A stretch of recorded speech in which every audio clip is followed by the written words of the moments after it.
Narito na ang PTV Balita ngayon.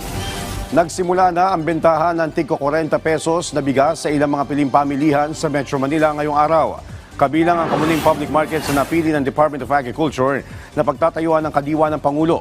Bukod sa kamuning market, magbebenta rin ng 40 pesos na kada kilo ng bigas sa Guadalupe Public Market, Malabon Central Market, New Las Piñas City Public Market, Pasay City Public Market.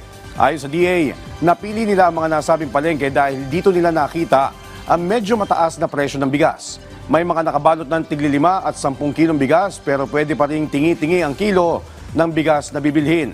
At walang limit ito. Kahit gaano karami ay pwedeng bilhin. Ayon pa sa DA, asahan na hindi lang ito lalaganap sa Metro Manila kundi pati sa ibang mga probinsya. Bukas ang bilihan ng murang bigas na ito tuwing Martes hanggang Sabado simula alas 8 ng umaga hanggang alas 5 ng hapon. Sa ating lagay ng panahon, makakaranas pa rin ng pag-ulan ang maraming lugar sa Northern Luzon ngayong araw. Shear line na nakakaapekto sa silangang bahagi ng Northern Luzon na magdadala ng mga pag-ulan sa Cordillera Administrative Region, Ilocos Norte at Cagayan Valley. Katamtamang mga pag-ulan naman na mararanasan sa Cagayan, Isabela, Apayao at Kalinga.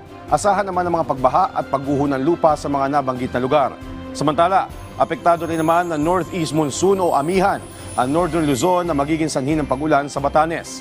Localized thunderstorm naman ang sanhi ng mga pag-ulan sa nalalabing bahagi ng bansa. At yan ang mga balita sa oras na ito. Para sa iba pang updates, follow at ilike kami sa aming social media platforms sa @PTVPH. Ako si Joshua Garcia para sa Pambansang TV sa Bagong Pilipinas.